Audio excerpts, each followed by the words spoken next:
Hello everyone, our class is LKG math classwork. Okay, so today we do this match the numbers with the objects. One has been done for you.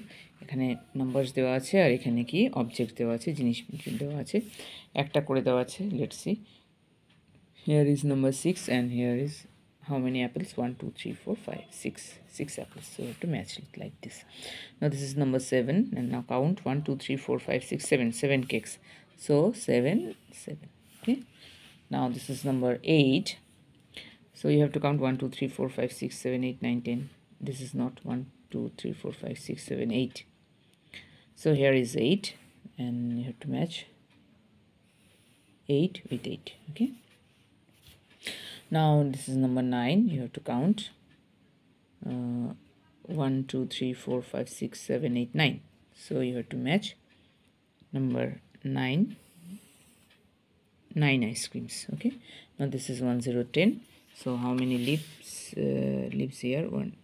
How many leaves? 1 2 3 4 5 6 7 8 9 10.